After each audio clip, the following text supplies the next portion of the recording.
Boa tarde. Como eu prometi, eu sou Vera Uchiussi, do canal Vera Uchiussi, e estou aqui neste momento para falar do novo ano dentro dos ciclos caldeus, e vamos mergulhar um pouquinho nesse estudo de cabala mística da John Fortune, como vocês estão vendo aí. E este ano é regido pela Lua. E voltando um pouquinho para que vocês possam entender, nós temos aqui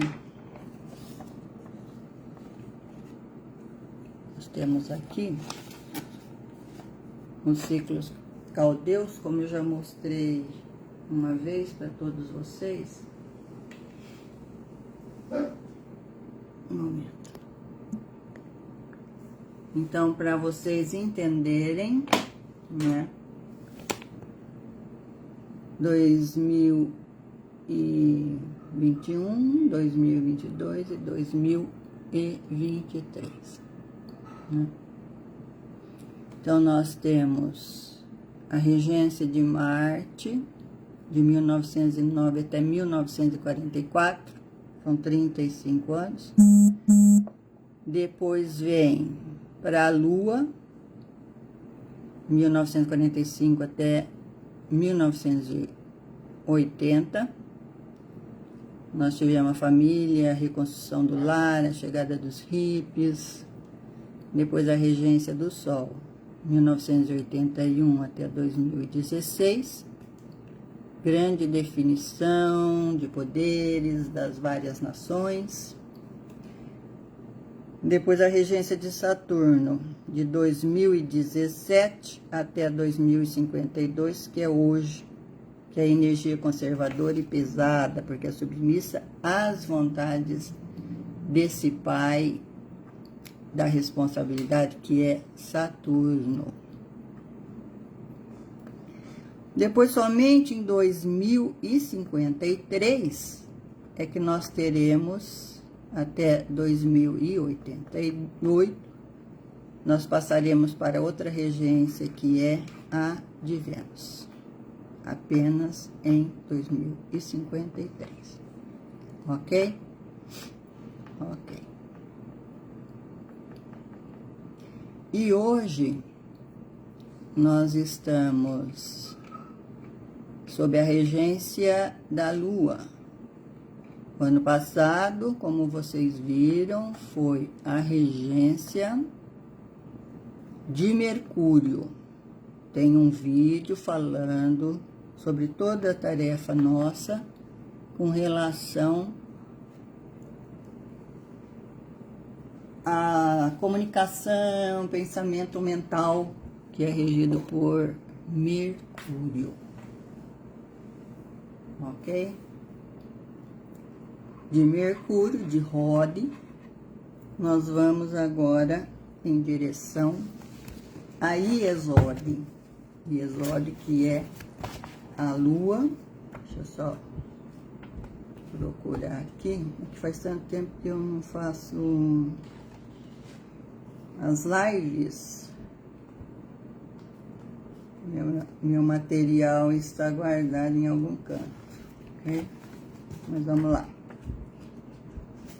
Se eu ficar esperando muito, não faço. Então, aqui está, né? Dá pra ver aí. Ok? Rode em direção a Iesode. Esse círculo preto, que é a Lua, né? Nós saímos de Queburá, que é Marte, viemos em direção a Tifaré, que é o Sol, viemos em direção a Netizá, que é Vênus, cada um com uma virtude a ser desenvolvida, e viemos para Rode, no ano passado, E este ano, a partir de março, estamos em Iesod, né? Prontinhos para cair em Malkuth, na Terra. Bom, o que isso quer dizer? Vamos lá?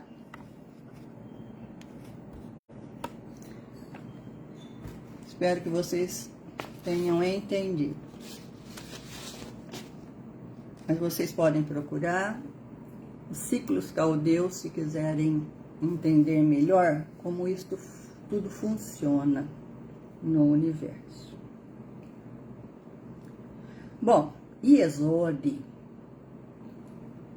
ou seja, a esfera da Lua, segundo John Fortune, é o 9º caminho. Esse é o caminho da inteligência pura. Em hebraico, seria Iod, Samesh, Val e Dalet. O nome divino aqui nessa dimensão é Shaddai El-Shai, que significa o Deus vivo todo-poderoso. O arcanjo dessa dimensão, dessa esfera, é Gabriel, que rege o elemento água, as emoções. O coro angélico, querubim, que são os anjos poderosos. Tem um chakra cósmico, que é Levana, ou seja, chakra, a lua.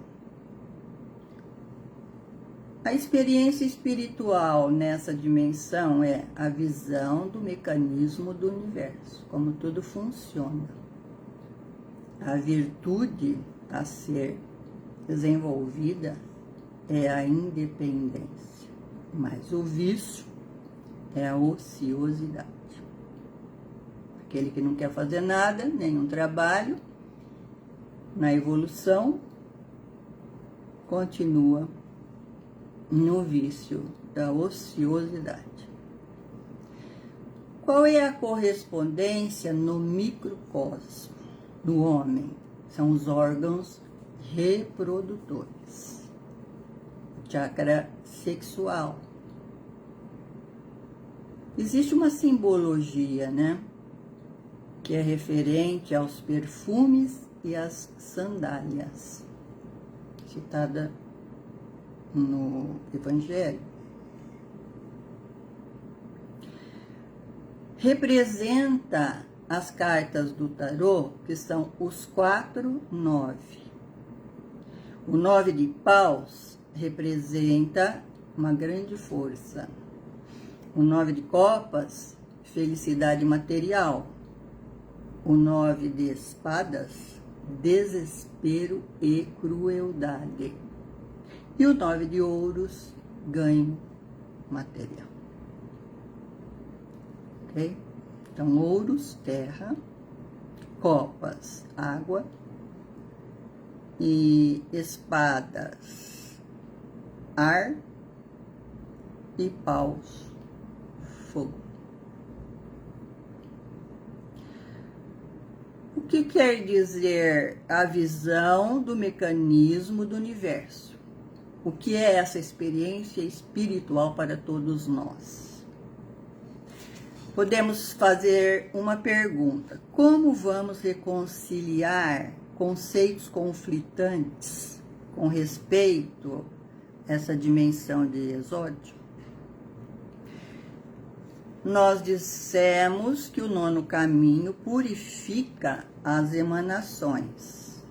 Ele vai, aqui nós vamos provar e vamos corrigir o desenho de nossas representações, dispondo a unidade em que foram desenhadas sem diminuição ou divisão.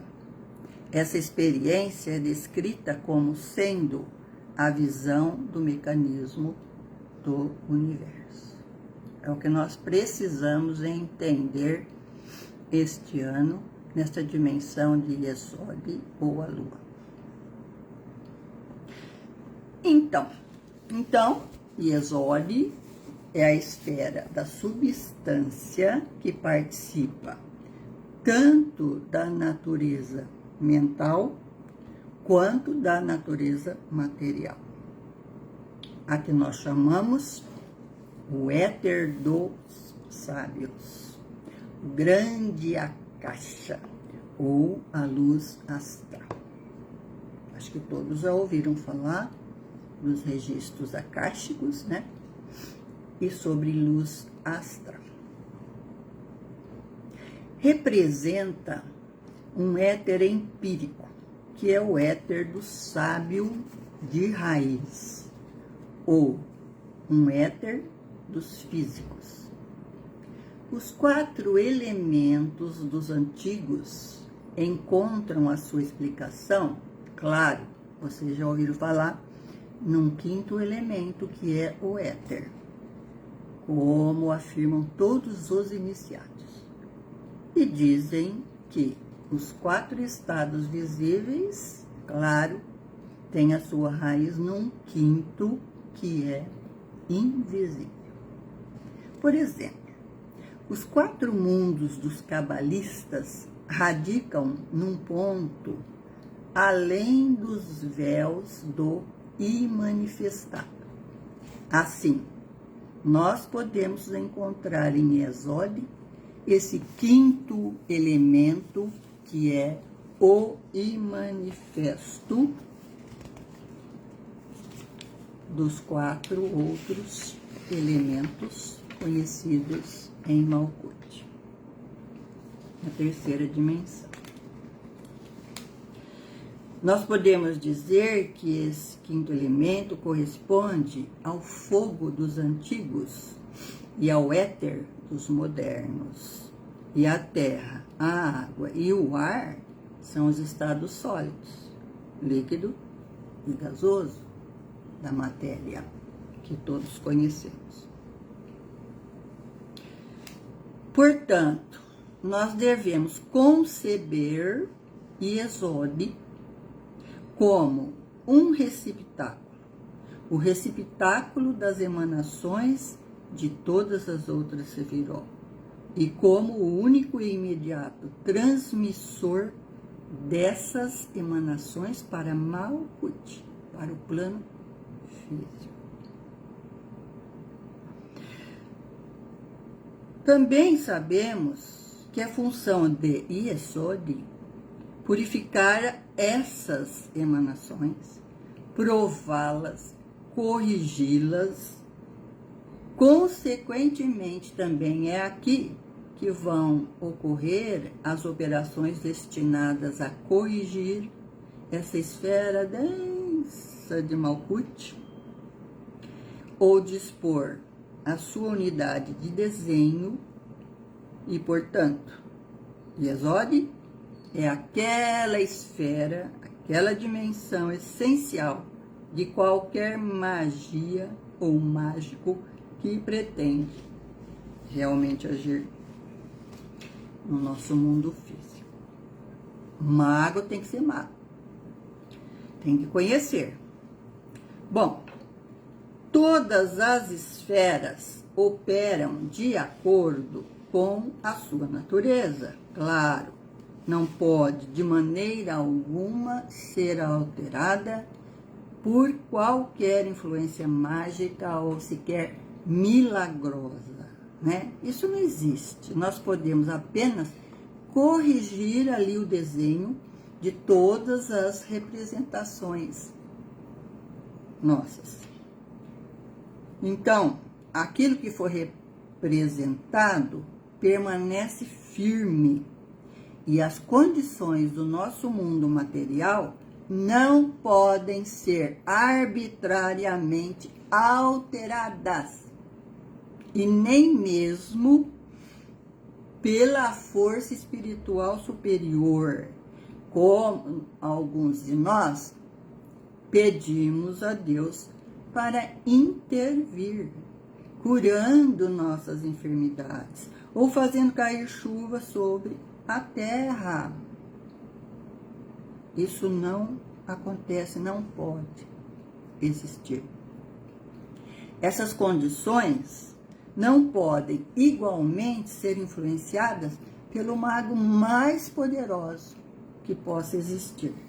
Nós só podemos nos aproximar de Malkuth através de Yesod. E só nos aproximar de Yesod por meio de Rod, onde todas as representações são desenhadas, ok? Em Rod, mentalmente, Mercúrio. Aqui está o poder da mentalização, entendam isso, né? Portanto, vamos nos libertar de uma vez por todas essa nossa mente, esse nosso mental, de uma ideia de que o espírito pode agir diretamente sobre a matéria. Isto jamais acontece. O espírito não pode agir diretamente sobre a matéria. Escutaram? Entenderam? Bom, então, isso quer dizer que o espírito, ele opera por meio da mente. E a mente opera por meio do éter.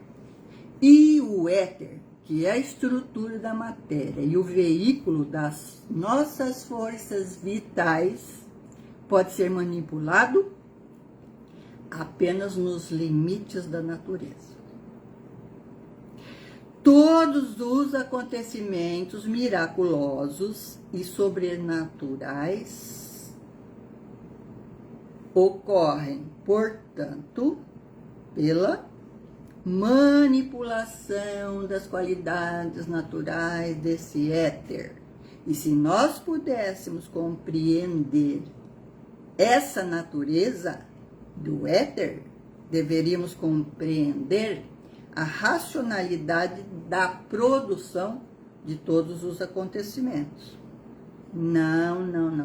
Não podemos atribuí-los à intervenção de Deus ou a qualquer atividade de espíritos mortos. Não existe. Podemos, sim, dizer, com John Fortune, que no estágio atual do conhecimento não será possível descrever de uma maneira detalhada a natureza desse éter exódico. Somente através de experiências com o ectoplasma, vocês devem conhecer, se não conhece, procure. Então, somente através de experiências com o ectoplasma, que é semelhante a este éter quanto à sua natureza, nós poderemos descrevê-lo como, então, um éter orgânico.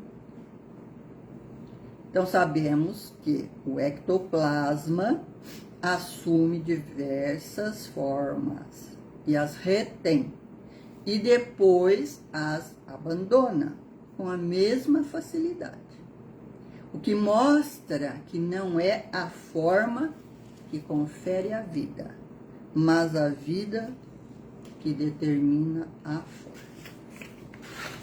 Sabemos que o ectoplasma, ele pode ser emanado e pode também ser absorvido, porque ele é, na verdade, uma espécie de protoplasma etéreo. E nós também podemos conceber esse éter, ou também, como chamamos, de luz astral, tendo como esse ectoplasma a mesma relação que o ectoplasma tem com o ectoplasma. Um pouco difícil, mas vão tentando observar o raciocínio. Nós, na verdade, não conhecemos de fato a natureza última desse éter astral, mas nós sabemos que possui certas propriedades que permitiria ao homem manipular essa substância sutil, que é o ectoplasma, sempre nos limites da sua própria natureza. Então, devemos destacar aqui duas propriedades dela importantíssimas para o trabalho prático. E, de fato, é a base de todo o sistema. Nós podemos dizer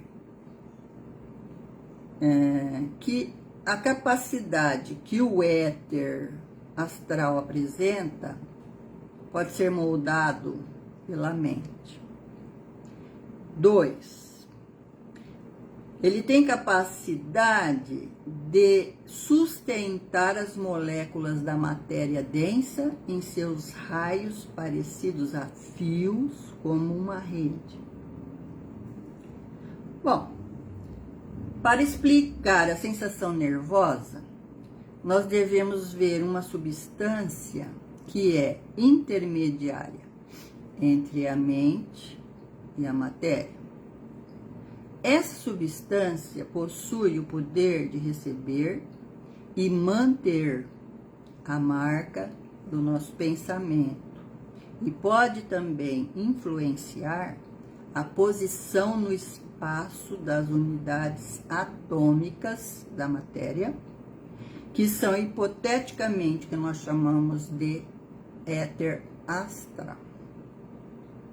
Do ponto de vista da magia, Yesod é a sefira importante, assim como Tifaré é a esfera funcional do misticismo, com os contatos transcendentes com o Supremo, com a energia superior.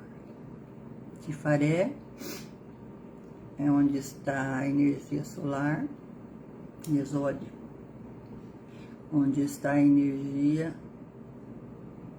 lunar.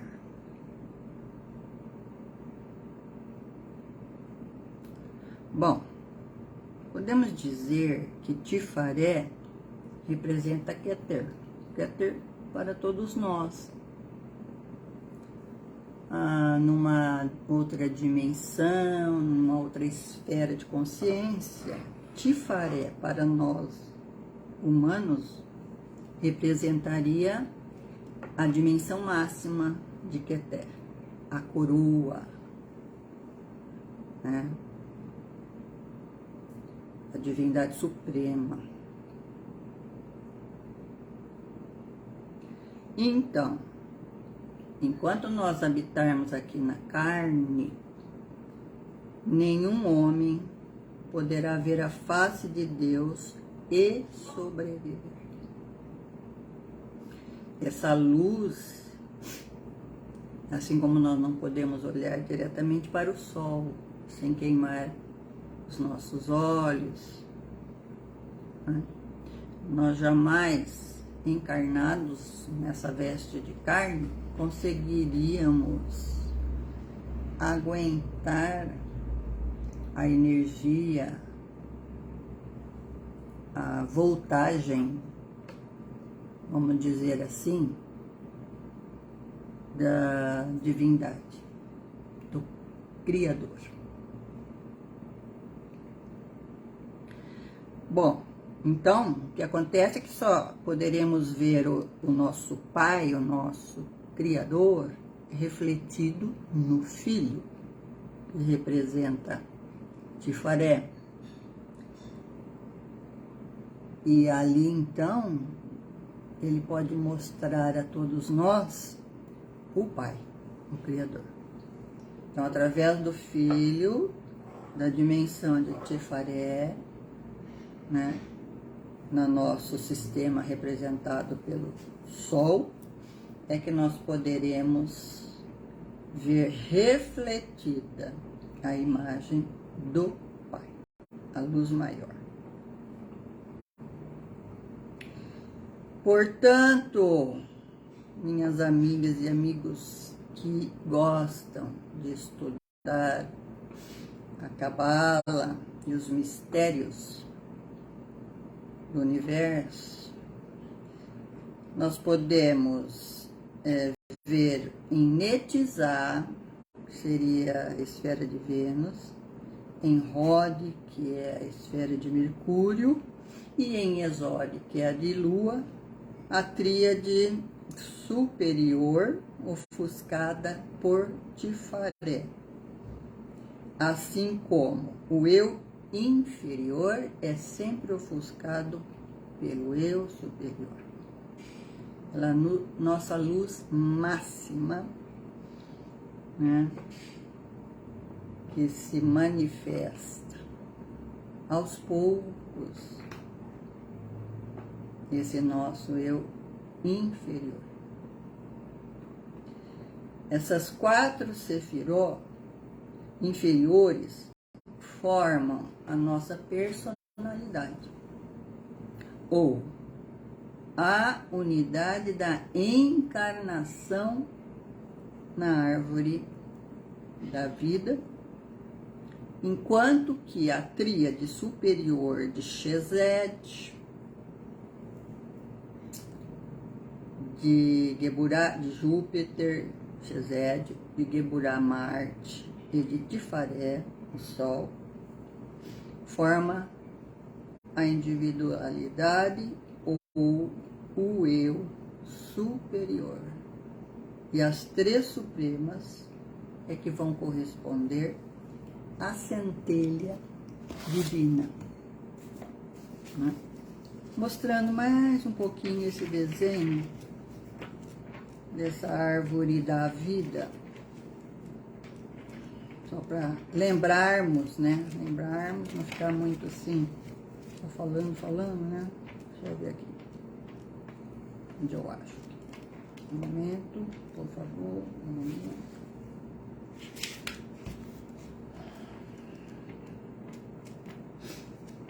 Então, nós temos aqui alguns conceitos de eu superior, eu inferior, individualidade, né?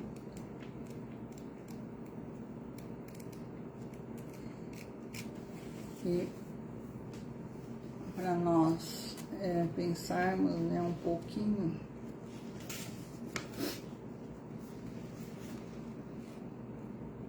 um momento só, por favor, enquanto vocês vão digerindo aí.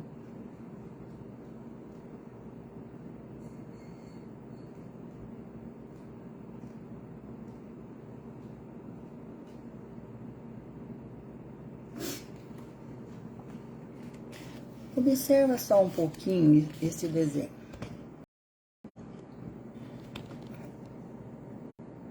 Da árvore da vida, né? Eu disse Keter, né?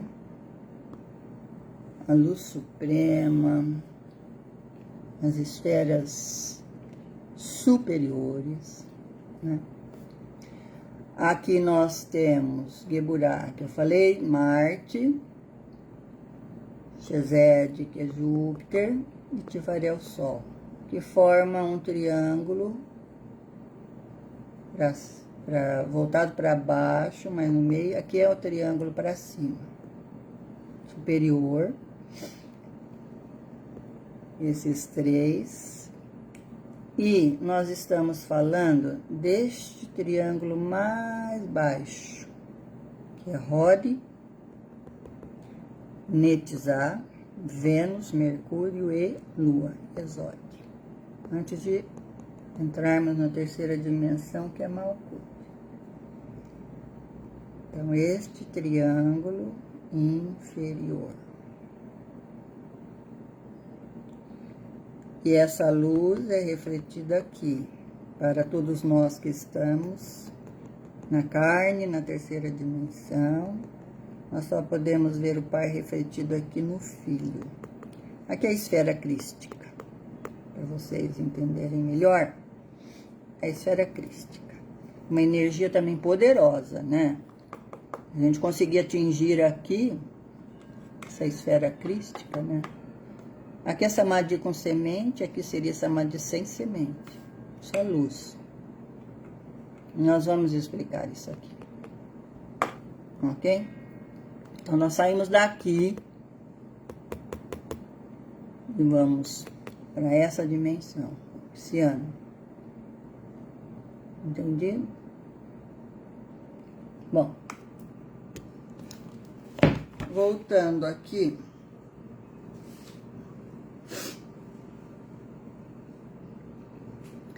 todas essas dimensões são receptáculos das emanações.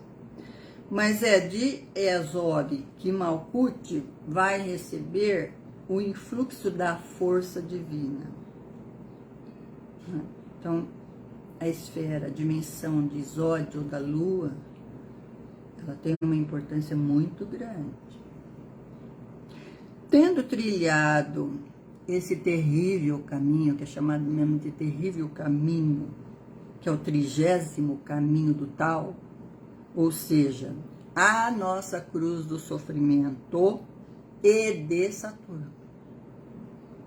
Penetramos em Yesod, que é a casa do tesouro das imagens. Olha que lindo, casa do tesouro das imagens. É a esfera de Maia, minha gente. A esfera da ilusão. Ela é o próprio éter. Gasparetto dizia, nossa, pessoal entra em Malkuth, em Ezori Malkuth, e não quer mais sair daí, né? É uma dimensão mesmo da ilusão, né? Então, tendo trilhado nesse caminho, que é o 30º caminho do Tal, ou seja, o caminho da cruz e do sofrimento, de Saturno, que nos chama a responsabilidade, nós vamos penetrar em Yesod, que é a casa do tesouro das imagens. É o éter, é a ilusão. Então, essa casa reflete a esfera da Terra, reflete todo o microcosmo. E o inconsciente que está repleto de coisas velhas e esquecidas. Presta atenção no que eu estou falando. Reprimidas desde o alvorecer da raça. Entenderam? A esfera de Maia, ela, Yesod, reflete a esfera de Malkuth, ou seja, da Terra, reflete o microcosmo, o próprio homem, o inconsciente nosso e de nossos antepassados, repletos de coisas velhas e esquecidas, reprimidas, desde o alvorecer da raça. As chaves que fecham essas portas da casa desse tesouro de imagens e nos permitem comandar os seus habitantes, todas aquelas imagens do inconsciente,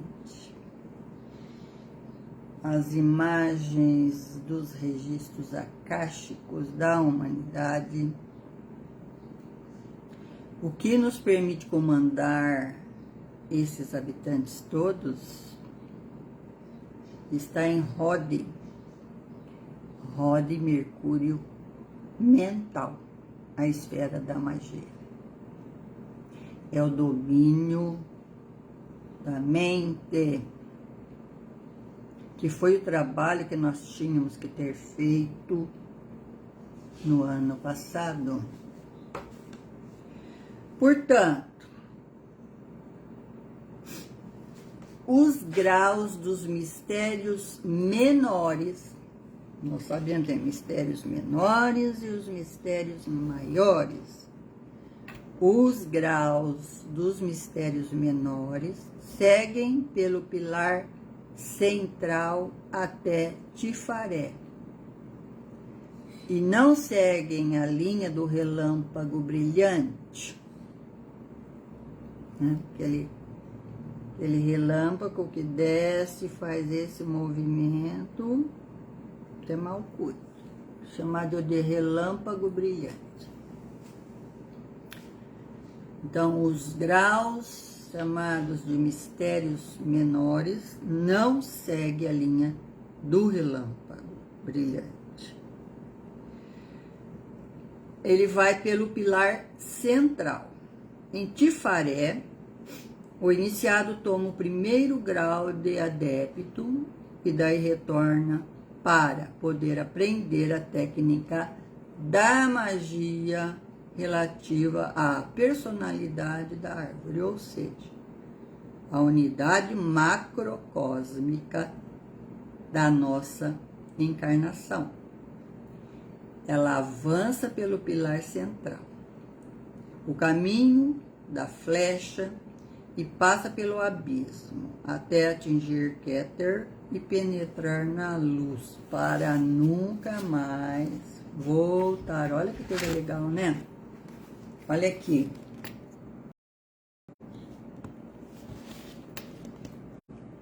Certo? O caminho da flecha seria isso aqui, tá? O raio que vai chegar aqui, né? Esse caminho que nós estamos falando é este aqui, pilar central, dos mistérios menores. Ok? Olha só que legal, hein? Avança pelo pilar central, que é o caminho da flecha, passa pelo abismo da Ati. Aqui é a porta dos deuses, aqui é a porta dos homens, porta dos deuses, e chega a Keter. Penetra na luz e nunca mais retorna. Legal? Muito bom, né? Vamos trabalhar para isso. Bom, alguns estudiosos, aliás, nós já falamos que Exode é a esfera da lua e, por conseguinte, para poder compreender o seu significado, nós devemos saber um pouquinho a respeito da lua, mas vista pelo ocultista. Eles dizem que a Lua se separou da Terra num período em que a evolução estava no ápice entre a fase etérea do seu desenvolvimento e a fase da matéria densa. Estava densificando. A cúspide é a fase, na astrologia, a cúspide é a fase entre dois signos, em que a influência de ambas se interpenetram. Nós falamos de cúspide, né? Quando a energia de dois astros se interpenetram. Portanto, a Lua tem algo de material também na sua composição, e daí o nosso globo luminoso, aliás, e daí esse globo luminoso que nós vemos no céu, né, que é a Lua, mas nós podemos dizer que a parte realmente importante da sua composição é etérea. Que nós vemos o globo brilhante, mas não vemos a parte etérea, que é mais importante. Por quê? Porque foi durante a fase da evolução em que a vida desenvolveu a forma etérea que a Lua teve o seu apogeu. E por essa razão, tal fase é chamada pelos ocultistas de fase lunar da evolução. Tem, parece que um livro, os Vedantas, onde fala sobre raios e rondas. Quem quiser se aprofundar nessa época em que a Lua se separou da Terra. Bom, a Lua e a Terra, de acordo com esses ocultistas, partilham um duplo etéreo comum. Olha que legal. A Terra e a Lua, né, partilham um duplo etéreo comum, embora seus dois corpos físicos estejam separados. A Lua é o elemento mais velho nos assuntos etéreos. A Lua é o polo positivo da bateria e a Terra o polo negativo. Então, o astral é partilhado, né? O duplo etéreo da Terra e da Lua, né? É partilhado, é compartilhado. Apesar de que a material, né? A parte material, mas dentro que a Lua e a Terra, né? Estejam separadas. Portanto, eles dizem que Iesole reflete o Sol de Tifaré, nosso corpo crístico, e que, por sua vez, Tifaré é Keter, né, num arco inferior, mais abaixo, na árvore da vida. Os astrônomos já disseram que a Lua brilha por causa de uma luz alheia que é refletida do Sol. E eles descobriram que o Sol pode receber a sua energia ígnea também de um espaço mais exterior, que seria o grande e manifesto.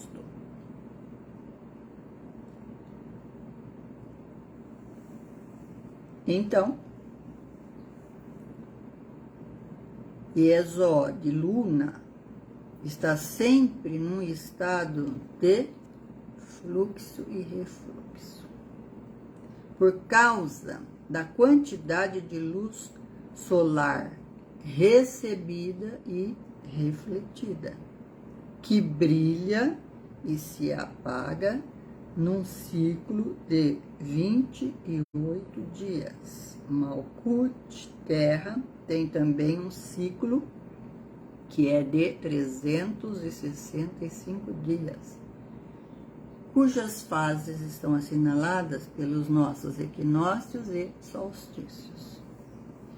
Então, é o conjunto dessas interações, dessas marés, fluxo e refluxo, que importa para nós, porque muito do trabalho mágico vai depender disso. Então, certas marés no éter lunar existem, são importantes, mas são ocultos. Só alguns é que têm esse conhecimento. E essas marés lunares exercem um papel importantíssimo nos processos fisiológicos das plantas e dos animais, em germinação, no crescimento e na reprodução. Nós sabemos muito bem disso. Como também testemunha o ciclo sexual de 28 dias lunares da fêmea humana. Estudem o biorritmo do ser humano, é maravilhoso. Então, nós podemos dizer que o macho tem um ciclo sexual baseado no ano solar. Na primavera, a fantasia de um jovem volta luminosa para os pensamentos de amor. Nós podemos dizer que a lua é o fator estimulante das atividades aéreas. E como a Terra e a Lua partilham, então, deste mesmo duplo etéreo, todas as atividades etéreas serão mais ativas quando a Lua estiver na sua fase cheia. Agora. Mas quando da Lua Nova, essa energia vai estar mais baixa, na sua fase mais baixa. As forças desequilibradas tendem a elevar-se e causar problemas. Eles dizem que os dragões das Clipot erguem as suas múltiplas cabeças. Melhor não mexer nessa fase da Lua. As energias físicas nossas ficam muito embaixo, ok? O Marcos sabe muito bem disso. Falando nisso, esse ano, que é o ano da Lua, ele é regido pelo feminino, né? E as 4 deusas regem, né, este ano. Falando da Umbanda, nós temos Nanaboruquê, Iemanjá, Oxum e qual que fala? Yansa. Cada uma rege uma das luas, ok? Essas energias estarão com todas nós, afetando principalmente o feminino. É o ano da mulher. Vamos materializar coisas boas aí, hein? Senão a coisa vai pipocar. Bom, então, na fase da Lua Nova, não, melhor ficar quietinho. Nossas energias estão embaixo, né? Fisicamente falando, ok? A Iesod e Malkuth, nós atribuímos deuses e deusas. E, na verdade, está sob o governo de Diana, né? Diana é a deusa lunar dos gregos. Em Éfeso, eu estive lá na Turquia visitando essas 7 igrejas do Apocalipse. E estivemos, então, nas ruínas de Éfeso, né? Diana é representada, provida de muitos seios, e como deusa da fertilidade. Nós tivemos um guia turco que fala português maravilhoso, que é o Salih. Toda a excursão agradece muito os ensinamentos, a história do lugar que ele nos revelou. Então, Diana em Éfeso, ela é representada, provida de muitos seios, como deusa da fertilidade. Outras deusas lunares também são Isis, Hathor, né? Todas elas têm um crescente lunar na cabeça. E às vezes na testa. É um símbolo cabalístico de órgãos geradores atribuídos à esfera de Iesod, a lua, né? Temos também que falar de Hécate, né? Hécate também é a deusa da feitiçaria, dos encantamentos, que também preside os partos, né? Uma deusa bastante lunar. Engraçado que temos um deus lunar, sabiam? é Thoth. Thoth é o senhor da magia, né? Thoth é o senhor da magia, né? E, portanto, nós percebemos que o magnetismo de todas as criaturas vivas cresce ou diminui com um ritmo definido. Todos os aspectos mais importantes do sexo são etéreos e magnéticos, né? De um magnetismo fantástico. Então, através dos nossos pés, tocamos esse magnetismo da Terra. Por isso que a gente diz, né? Coloca os pés no chão. Firmemos os nossos pés e estaremos prontos para fazer o trabalho. Ok? Isso tem uma representação também, né?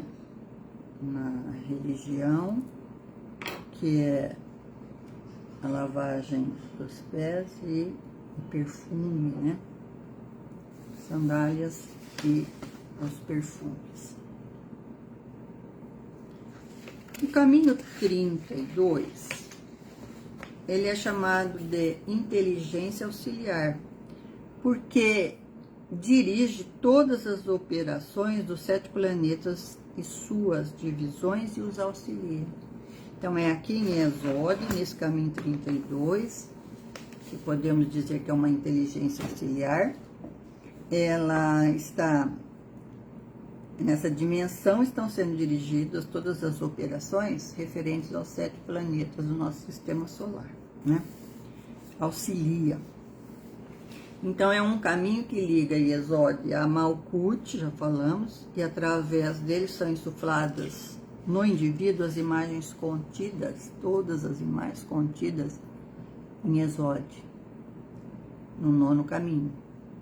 As grainhas, sementes dos 7 planetas estão aqui armazenadas. Veja a importância disto. A nível humano, o trabalho ensina-nos que é necessário que possamos construir canais para que tudo que está no alto possa chegar em boas condições, perfeitas, a nossa natureza inferior. E aqui nós vamos vivificá-las. A nossa personalidade mortal deve participar, deve agir segundo as regras do alto. E se nesse caminho os trabalhos estiverem parados, o psiquismo, a alma, irá para um lado e o físico para o outro, sem que este seja atingido pelas belas imagens que aparecem no ecrã do televisor e Exode. Viu que lindo? Se não fizermos o trabalho, se estivermos na ociosidade, o psiquismo, a alma irá para um lado e o físico para o outro. Né? E não poderemos atingir as belas imagens que aparecem nesse ecrã do televisor e Exode.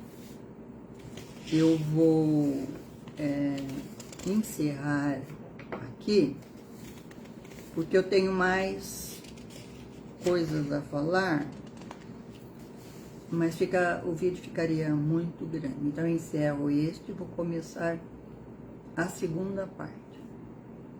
Beijo, reflitam no caminho deste ano. Beijo no coração de todas vocês, ok? Até daqui a pouco.